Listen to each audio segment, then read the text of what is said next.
We're going to be looking at 2023 in retrospect, looking at the economic policies and presidential priorities. And discussing this with me, starting from my immediate left, I have a lecturer at University of Benin, a computer scientist, Professor Gospower Ekwobase. Thanks for coming, Professor Gospower. Thank you for having me. And next to Professor Gospower is a seasoned legal practitioner, and he is Andrew Bello. Thanks for coming, Andrew. It's a pleasure being here this morning. Good morning, viewers at home.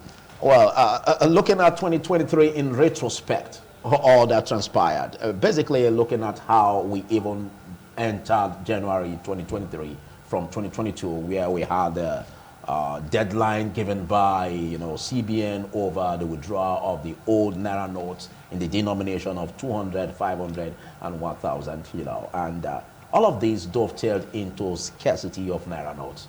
We can but remember vividly all that came up in 2023, which the country seems to also be shivering over, as we have it just now, that even some banks find it difficult to even give 10,000 Naira to their customers over the counter. What is your plight in all of this? And how do you see this having respite for citizens in the year 2024? Talking about all of this, Professor Ekwobase. Thank you very much. 2022 into 2023, I was here and I actually kicked against that policy. And this new government also came on board and also kicked against the same policy. But the Naira note is still scarce. Yes, CBN may not be producing more notes. Our population is increasing. Naira value is decreasing. Hence, the amount of Naira you need to hold to make purchases will have to increase. Exactly. And this may account for why the notes in circulation or in use is scarce, because the government have said the old notes should be used hand in hand with the new notes. But considering the cost of printing Naira notes, we will see that we should encourage and gradually introduce the different electronic payment policy. And looking at the gradually, cashless policy. Yes, gradually. We cannot just go cashless, but gradually. That's why I said gradually we introduce the electronic payment platforms gradually. But do you see the government of President Bola Tinubu having a grip in this whole aspect of tackling this Naira scarcity? Or don't you see it as a problem that will basically, if not tackled just now, could also cripple the nation in terms of the inflation rate that is skyrocketing? It will not cripple the nation. Naira notes on its own should be scarce. It should be scarce. If it's not that scarce... Of this magnitude? If it's not that scarce, electronic payment will not grow. Its adoption, its acceptance, and its use... We understand that it should be scarce, but should it be of this magnitude? Well, the last time I traveled to UK, I hardly see the pounds sterling on the streets of UK. So that is the place we all want to go. I did not see the pound sterling on the streets of UK just the way we are seeing it. Okay, but what about the hiccups of transactions? So electronically, when you introduce electronic or digital platforms, there are bound to be hiccups. With time, the people will get used to it. You seem to explain the perceived failure by some about the government in this regard. Well, scarcity of Naira notes, the way it is now, as against the way it was 2023, is not the failure of government, because they have allowed the old notes and the new note to work, to be used together. So therefore, the scarcity is artificial, and I try to account for the reason why there could be scarcity, because the value of the Naira has fallen. Hence, the amount of Naira you need to hold to make purchases will increase. That is, the number of Naira notes that individual will be holding will now increase. Hence, the CBN will not print more. And CBN should not print more, because the cost of printing a note, we know how much it is. That will have a negative effect on our economy. So let's now get used to the electronic payment platforms. Okay, let's take your perception in that regard, Andrew. Yes, thank you very much. You see, on this electronic payment platform we keep talking about, how much have we invested into the electronic payment platform? That's one area I have bothered and worried over since we commenced this project, because this project is been on now for over a year. Started in 2022, we dragged ourselves through 2023, now we're in 2024, and nothing seems to have changed. Even this last Utah season, when there was some scarcity of cash, persons try to do electronic payments, especially on weekends, you find yourself stuck. The networks are bad, the platforms are bad. So I keep wondering what is stopping the banks and the CBN from working together as a unit. So say, okay, now that we are gradually moving towards the electronic payment system, all banks upgrade your platforms. If you were operating on this level, take it to the next level. Look at what level are the banks currently operating on in their bandwidth, in their platform, in their the entire electronic payment system. Look at what they can do to upgrade, to better it, so that even at night, even on weekends, even on holidays, the platforms will be active. They will be as active as anything, so that, such that if you make payment, you'll be sure of it. Let me give you an example of a problem. I made payment in February. Using one of the banks. I don't want to mention name now. At a filling station, that payment never went through.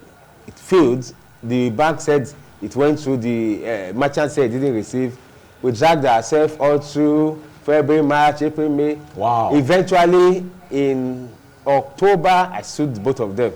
Filed an action against the bank and the merchant. Let them go and sort themselves out in court. Give me my money plus my damages. Eventually, the bank settled. They just paid the settlements within this period. Now, so, okay, was it just the only? How did they pay? I think Nigerians should be interested in that. Of course, they still paid the electronically. They transferred some money to my. They called me. They reached out to me. Their lawyer reached out to me. That also included money for the services. Of course.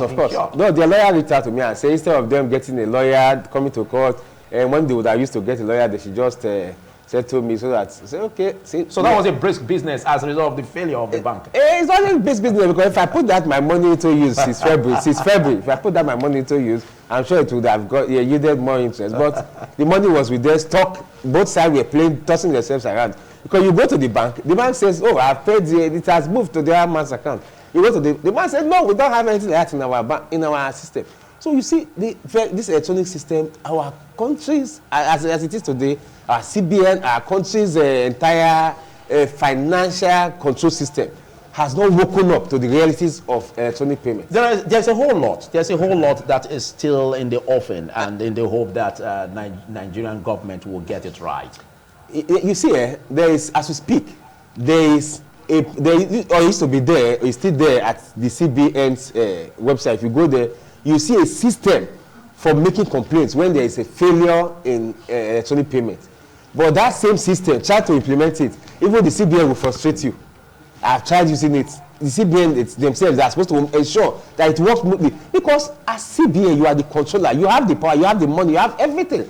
All you need from me is my complaint to say, this thing has happened to me. That's all you need from me. Okay, but do you see hope in the CBN making correction of all these errors in the year 2024? Well, that is where we just entered 2024. Today has been the first official working day of 2024. I want to believe that in this 2024, it will be the year of every person sitting up to say, this is my duty, I want to do it. That's what we should do this year. If we do that 2024, we'll get things right. These things are simple. There are people employed inside CBN there, right, whose duties, whose jobs are just to correct such errors. I know Professor Kobase has a different view in that direction, because I saw you smiling when he was dishing out, and some head shake you made shows that you were not in tandem with what he said. No, the reality is that we just think that technology is heaven. And we think that in the UK and in the US, they don't have technological hitches. That is not true. If you are in the UK, even when I was trying to pay a tea fare, I had technological issues. And we have to devise another means to pay the fare. It failed. It will be rectified. We have what we call feedback mechanism in technology. But the rate at which it reoccurs. No. That's what we're looking at. But I did not spend. How many days did I spend there? If we have it keep reoccurring, it becomes a lacuna. You see, the banks, I'm not here to defend them. They are private institutions under the regulatory control, not command of CBN. Take note of that word. Regulatory control, not command. So if a bank A or a platform A is not doing well, leave the platform A and bank A to bank B and platform B. That's why there are many. And that is what we call market competition in market. So some company will rise and fall out, while some will take over the market and some will create more market. Okay. That is the natural way economics and business is run. Okay, but do you agree all of this that transpired in 2023, even alongside the inaugural speech of the president, May 29, that became a policy statement where he said fair subsidy is gone? Yeah. You know, today, do you agree that all of this has brought about inflation high to over 26%? No, what we are seeing now in Nigeria is the reality, the very reality. What we were having before the fuel subsidy was removed, we were living a fake life, packaging. The country was packaging. Now the country we are in reality. And until we are in reality, we cannot solve our problems. So I am very grateful to tomorrow, still very grateful to Bola Ahmed Tinubu for removing fuel subsidy. Okay, before I come back to you, before you continue on that, let's get the perception of No. It's funny sometimes. I understand that the prof is speaking from the political angle. The prof is very much being political. But we on this side... He doesn't seem to agree with you that he's speaking from a political angle. He's speaking from a political angle. We on this side, we speak from the realist angle. Now, APC has been telling us this thing because what he said now is the same position that I have heard from APC since APC came into power from General Buhari up to President Tinubu and till present day. Is that the fact that under PDP we were living a fake life. Now we are beginning to get to reality. Now President Tinubu has come in. Under Buhari we were living a fake life. We are now moving to reality. Now the question is this: since subsidy was removed, it is the subsidy that was the fake. Now we have removed it according to what they tell us. We are now living a real life. That real life that we are now living, how much impact, financial impact has it had profitably in our economy, in our persons? Instead, all I have seen since they removed subsidy, all we have seen is they've doubled, tripled, sometimes in some situations, more than 1,000% increment in budgetary allocations to persons occupying political offices. Go and see the budget of the chief of staff, to the president. See his budget compared to the last budget for 2023. See what he has to do. We are just as if we are spending money now as if we are now in heaven when it comes to spending money for political office holders. Most especially as we also saw the increase in the appropriation bill. That's what I'm saying. The appropriation made 27.5 to 28. Appropriation made for politicians now. That is for political office holders. The one they are going to spend.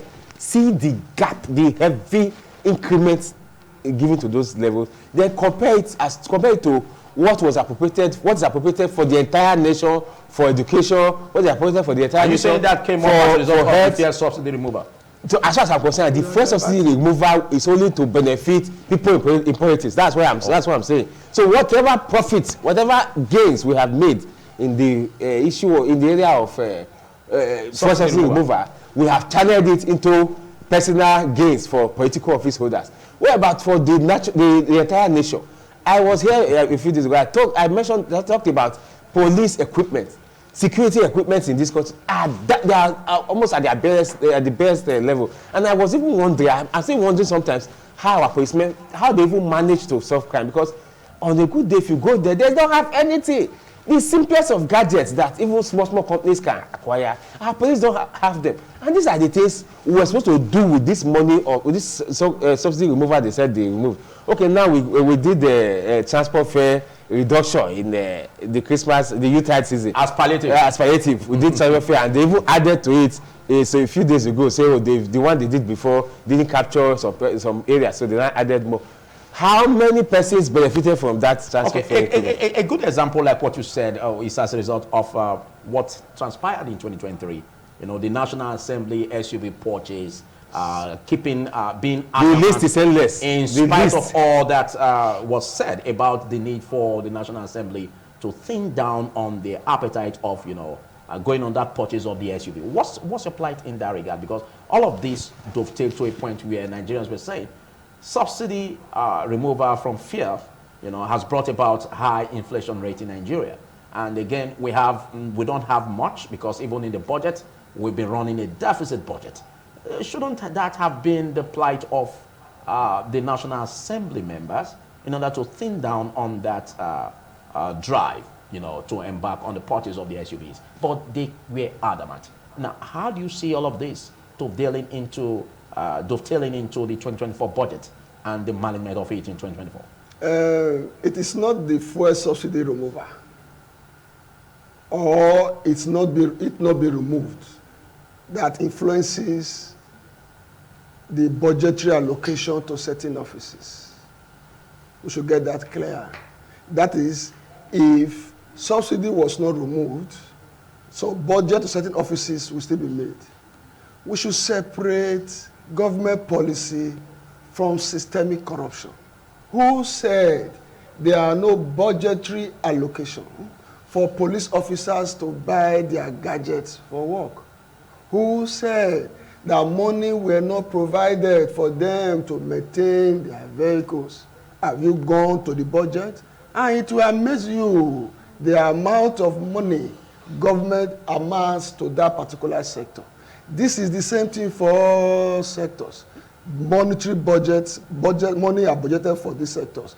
It depends on the CEOs, the various heads of units and organizations in those establishments to do what is right. Okay, but the question here is, how does all of this increase in their budgets, yes, you know, individually or agency-wise, yes, you know, affect the common man on the street? The common man, you see, we should not be thinking because like, the common man on the street is the one actually, we should not be thinking like ESO. Finding a way to tackle this issue of share subsidy.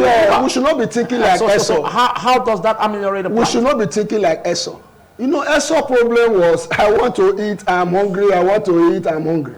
And when I see people talking like ESO nowadays, it amazes me. We are talking about nation building. We are talking about people having that spirit of Jacob. Who should bear the brunt? The masses or the government? The government, the Nigerians will make the sacrifice.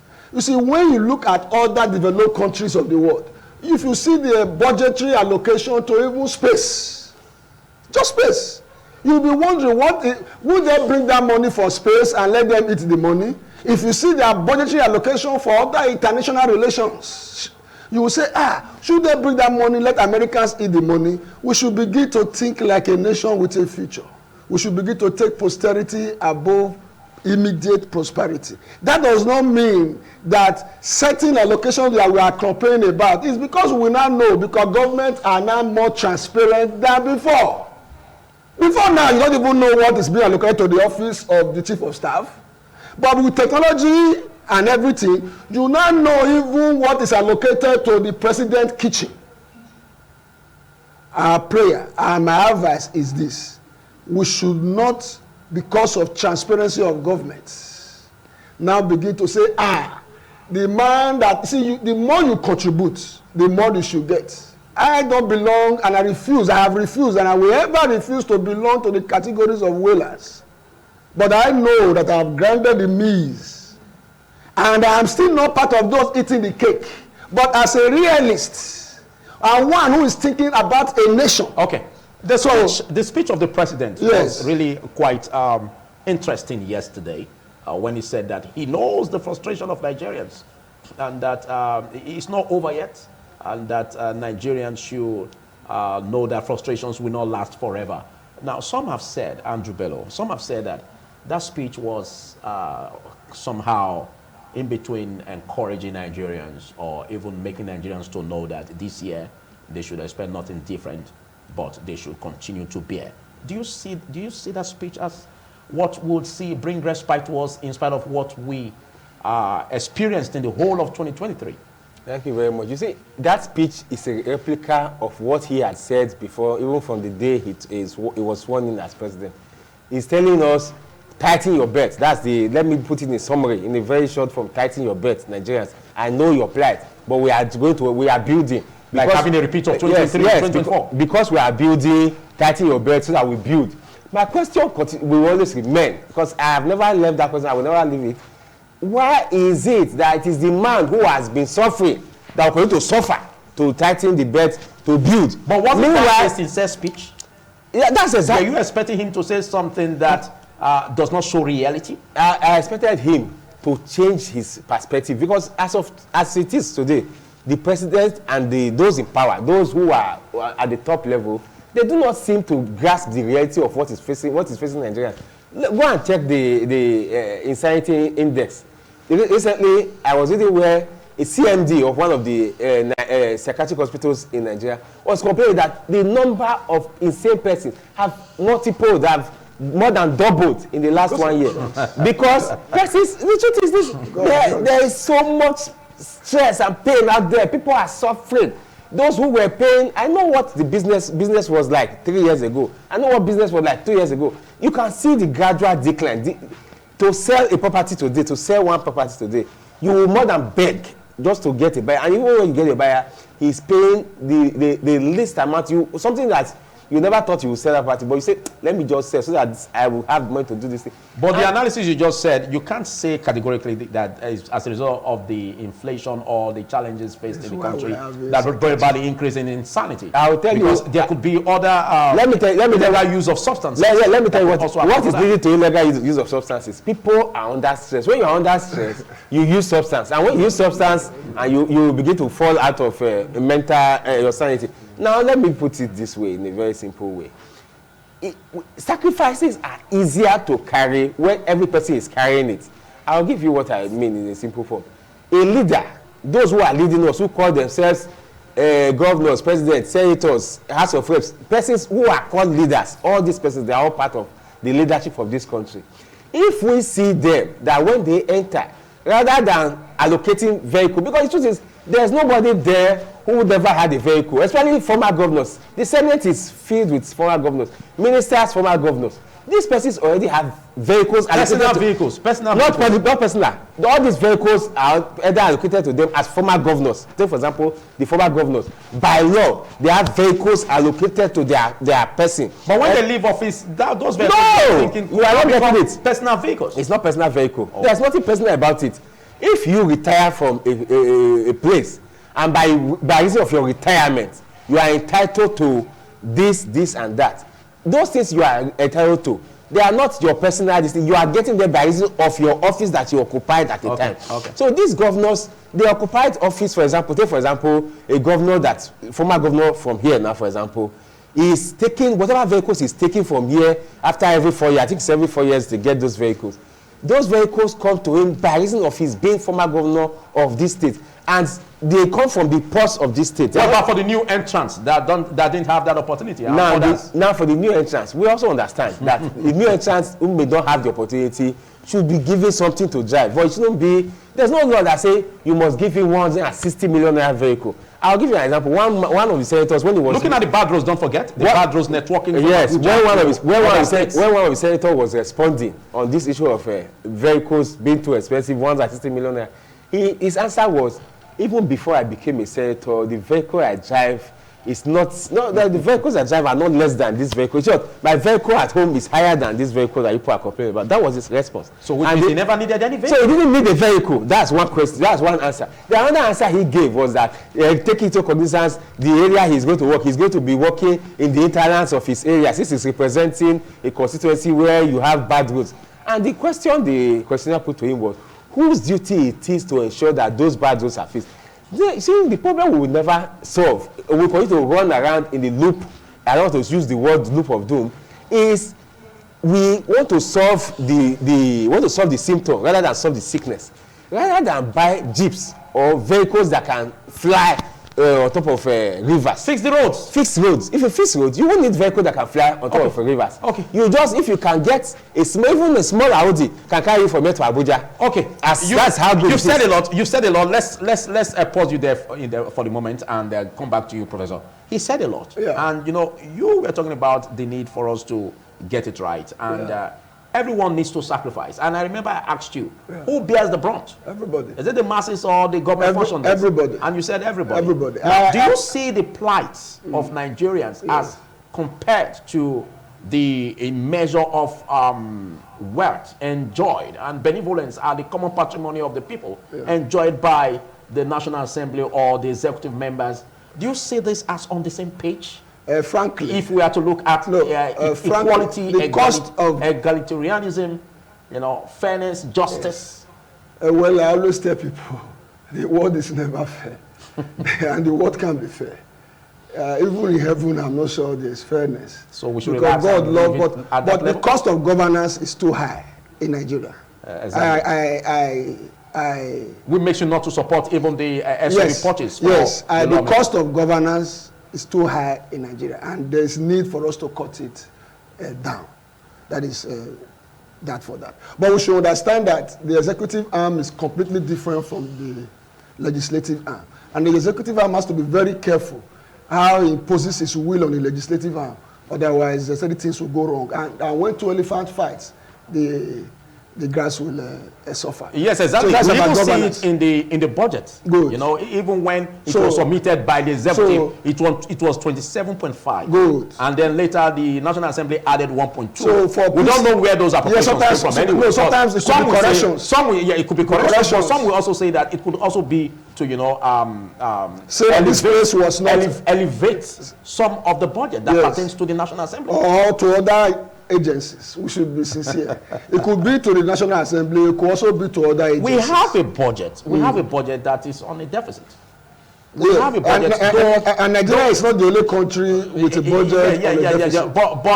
But let's look at even servicing the debt. Yes. That took a huge sum of over 8 trillion naira. Yes. Now, isn't that a headache enough to show that the leadership should be a leadership by example by making his government? We have already said that. There's no need to overflog it. There's need to cut down the cost of governance from executive to the legislative down to even head of parasitas and agencies. We've already said that, but it's reflecting in the budget. No, we are. We don't change the budget. What do you think should be done? We advocate. In 2024, we are sure that this is the corrected. budget is already done. It's already passed. It's already passed. What we are saying, what we can say here is that the cost of governance is too high, and there is need for it to be cut down. We will continue to advocate that here in the fourth arm until the first, the second, and even the third arm. Before the assumption of the president, yes. Before the swearing in, yes. A lot has been said. Even we've had for on this platform where it was said that there is need to cut down on costs. We should continue talking. Was it not enough for the government of President Tinubu to look inwards and see how to galvanize all of these thoughts generated by Nigerians to make sure that we have a lean government where it will reflect in the budget 2024. You see, you must be careful how you bring about change. Otherwise, change will destroy you. You see, you are talking about lean government, and we are saying that the constitution says that there must be one minister from a state, and you know that some states contributed in terms of winning this election than the others. You see, you have to be, there's constitution and there's political correctness. So there's the reality is that to make a government lean, you have to be very careful. That Kano state that has a population that is twice Edo and Delta combined, you want to bring one minister from there. Some have said that those who govern are not ready to pay any sacrifice to make the government robust enough to bring respite in the direction of Nigerians. We cannot say that now until in about 2-3 years time, because transparency has made them to make everything clear open. So if what they are taking now in the open is all they will take, there's no problem. So we should talk about fighting corruption. So the reality is that if what they are taking in the open is what is being taken, then Nigeria is okay by it. Okay. But unfortunately, the real problem is it's not what is taken in the open. It is what is taken in the secret. And what Nigeria should be after is not that they bought SUV. Is that they should buy that SUV, okay, enjoy this SUV on our behalf, but do the right thing, do your job, officer function, do everything. That's what you should be after. What you just said reminds me of evaluating the performance of the budget for the previous year. Now, Andrew Bello, this pendulum is swinging to you. Now, we've had a challenge where it seems that the National Assembly is not embarking on its oversight function. A situation where year in, year out, you keep operating, you keep looking at how to, pass the budget quickly, which is good, which is good. Nobody is saying it is wrong. But is it not the function of the legislators, the function of the National Assembly, to quickly take a look at the performance of the previous year 2022 budget, 2023 budget, and see where there were lapses, and see projects that were not earmarked, and see monies that were trapped in some agencies that have not been, executed into projects? All of this, according to a colleague of mine, beats me hollow. No, it's not like the National Assembly has not been performing its oversight function. That's not the position. I think the issue is we have gotten used to a system of impunity, no punishment for wrong done. Now, if you follow the National Assembly in December, November, December, before the budget, during the budget review and budget review and defense, you see that some of these ministers, heads of agencies, departments, they were invited to the National Assembly. The committees met with them, and they interviewed them, they questioned them. A lot of them couldn't give straightforward answer. You see so many cases, especially the case where they were asking the prisons, head of prisons, to explain how come dogs were better fed than the inmates. How many dogs do you have in your role, your employer? A lot of questions were asked that they couldn't answer. It's not just the prison. There were so many agencies that were invited to come and answer. The National Bureau of Statistics were also there. They also had issues with the National Assembly. A lot of these agencies. NNPC is also another agency that it's almost impossible to ask them questions, let alone get answers from them. Okay, but what was the outcome of that? Nothing meaningful came out. That's how it is with NNPC. When it comes to NNPC, when it comes to CBN, those ones, they are almost above the law in this country. They are almost above the law. You will never, ever at any time get any straightforward answer from them. They will keep rigmaroling, giving you more questions than even your own question. When you give questions, they throw questions that back at you. At the end of the day, you can't get anything done. Because the truth is this: people who head these agencies are people who are deemed to be untouchable. Like we were talking just now before, that there are some persons whose position, by reason of who they are, they occupy a position that is even higher than the law. They occupy a position that forms more of political correctness than law. So okay, but is this not an indictment even on your profession as a lawyer? Because most times when all of these issues get to the court, based on technicalities, they are left off the hook. Like we said before, those persons, they are persons who have persons behind them. So that if you ask them questions, the person that is behind them will call you to order. You who is asking the question, who are you to even ask that question? You have to be somebody to ask this question. So a lot of things, intricacies playing when you come to such issue of you are asking NNPC, for example, or CBN to come and account. That's why when they were talking about, they said this man, the former CBN governor, Emefiele, he did this, he did that. Somebody asked a question. One of these civil society organizations that I work with, they asked a question that you should go to court and ask the court to tell the presidency and the present, the investigative panel, the panel that is investigating Emefiele, to explain to Nigerians where were the 4 deputy governors of CBN when Emefiele did all these things. You say he did, because you say he did all this, he did this, and did that.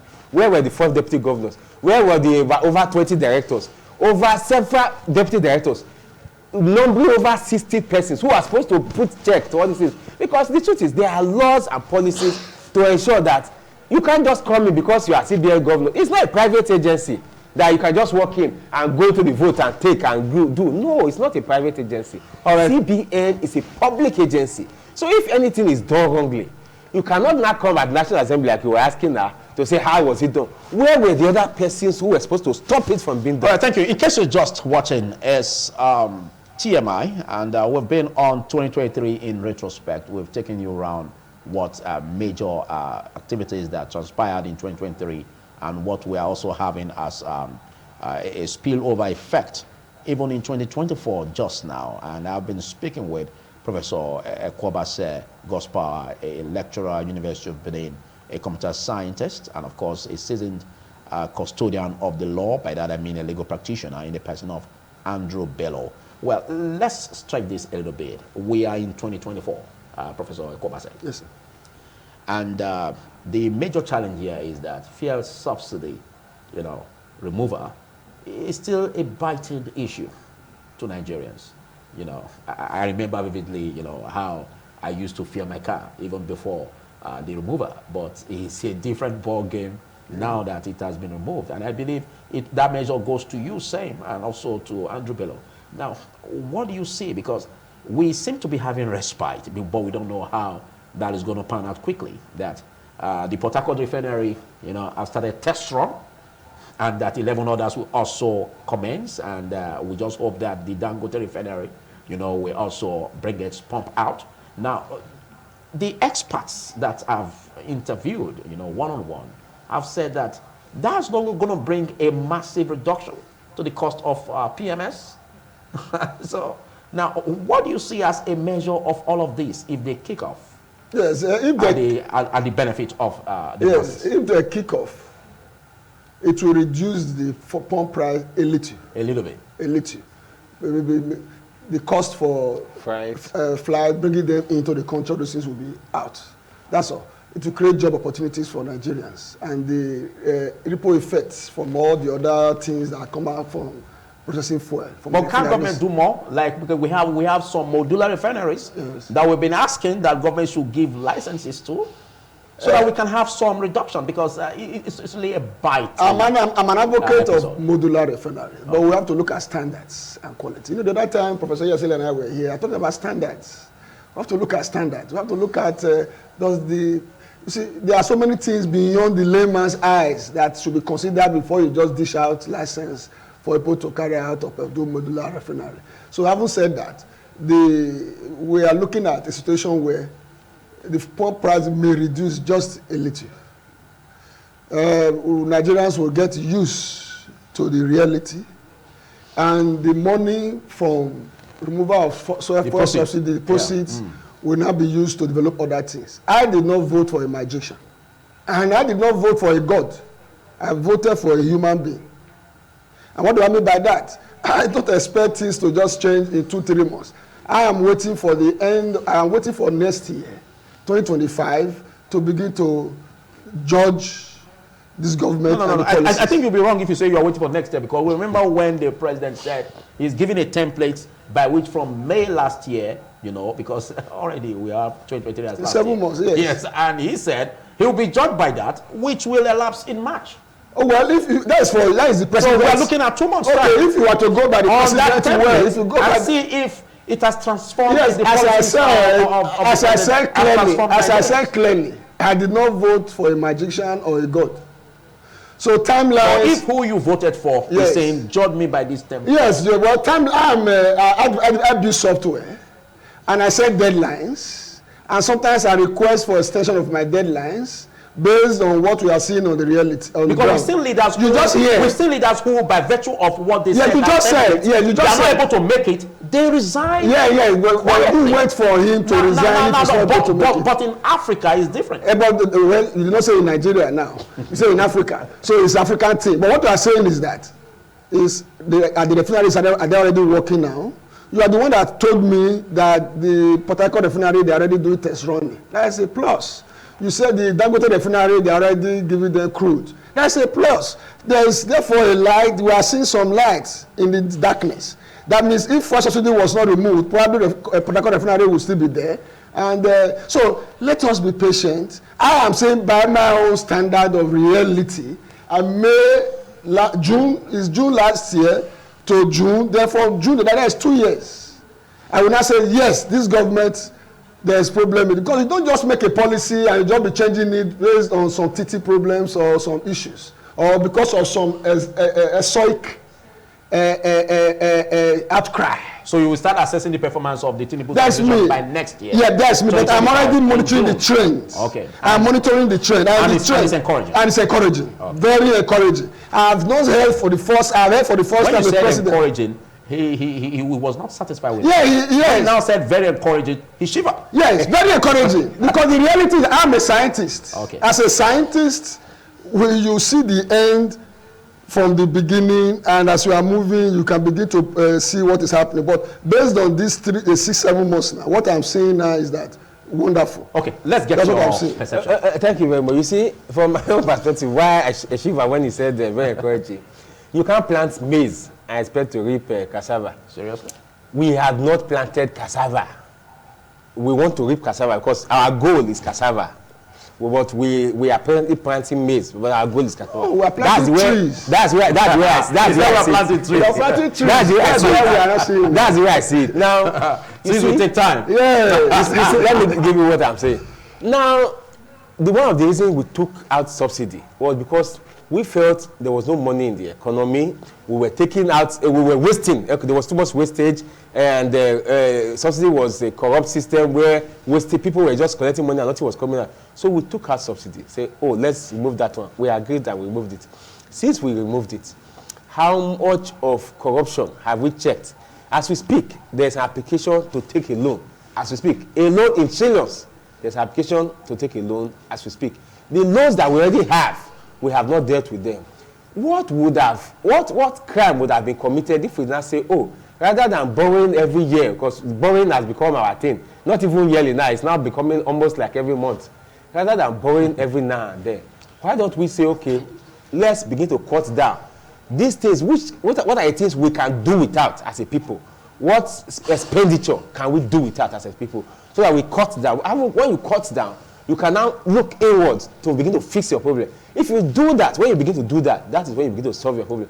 But as long as you're going to take money from where you do not have it, you're going to take every day, just like your salary is 500,000, but you spend 200 every day, and when you run out of your salary the third day, you call your friends, give me. You call your mother, give me. Before you get to the end of the month, you have outspent your salary for the entire year. All right. That's where it seems we are presently. Okay. Now you talked about the modular refineries. As we speak, I did the research on modular refinery because a client wanted to open one, and I did the research and discovered that presently there are 3 registered modular refineries with license in Nigeria. The one we have here, the Edo State one, the one I think it's at Ologbo, the one the state government did some joint venture into, is there. Those 3 refineries, the complaint they are having, it's not like they don't have the machines or they are not ready to work. They say crude doesn't get to them. They will apply for crude for months. They will be pursuing crude to get to them. So that is where the issue of modular refinery for now. We just hope that with time it will pick up, and it's a new year 2024, and Nigerians are hoping that there will be, a respite, or as they say it, there will be light at the end of the tunnel. Okay. But let's quickly have, in just a few seconds, your thoughts about the year 2024. Professor Ekobase, Happy New Year once more. So we really, had huge challenges, and even here in Benin, the court-related clashes and all that. But we thank God we're breathing fresh air. Yeah. It's a new year, and what are your thoughts? Well, I will go with Pastor Adeboye. I will tell Nigerians the truth. Things will get tough. Oh. I'm not only a political analyst, a computer scientist, I'm a mystic. Things will get tough. But the joy of all these things we are saying, as things get tough, I see a bright country, a better Nigeria. When you say things will get tough, can it be as tough as 2023? Yeah, things will get tough. Not tougher. I said things will get tough. Okay. It will get tough, and then it will get better. Where we should be seeing things getting better is towards the end of the year.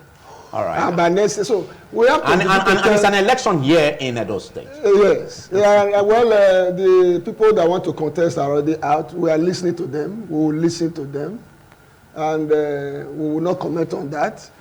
because they are in the primary stage. The parties will decide who will represent them, then the people will come and vote. Okay. But about the court issue you mentioned, I think that is a serious problem. People like us can work any time of the day because we made a decision when we were young that never to belong to any color. And colorless people like us or rainbow colors like us, we are freer. And I tell the youths, they should desist from joining courts. And they should not imitate their uncles, their aunties, who are in fresher positions because they feel that they are in court. The reality is that, as I told my children, the day you join court is the day you died. So a court man is worse than a military man. He's dead already. Okay. So what we are saying is that our youth should desist, and our government, our elders should encourage or discourage that you smoke cigarettes. Does not mean you should encourage your children to also smoke. We know that this thing is bad. For example, my great-grandfather was a member of a group I don't want to mention. That is not a court anyway, that's a society. And he makes sure his children don't and never belong to that sect. Okay. So that is what we should be doing because it's destroying us. So what are your thoughts in 2 minutes?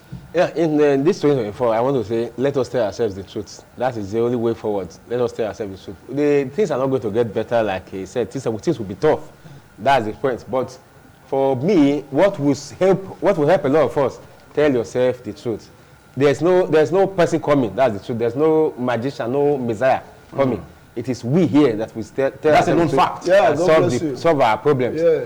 It's simple. If you know that your neighbor, this thing you are doing is negatively affecting your neighbor, try to cut off from it. That's the only way forward this 2023, 2024. And finally, on the security area, I think the government should do more to expand the security network. We should do more. We have this, what's it called, VGN, vigilante guys that are assisting us. We should also invest a little in them, see how we can put something there, push them, give them something and push them. It's not just enough to leave them out there. There should be something monitoring them, following them, helping them. If you do that, because I heard of recently a vigilante guard that was assassinated in this locality where we are just now, this area where we have this establishment. And it's not too good. We should not just put people out there to do our security job and leave them. All right. We should invest in them, support them, and assist them. Thank you very much, Andrew Bello, a legal practitioner. And of course, thank you, Professor Kobase Gospower, a computer scientist, lecturer at University of Benin.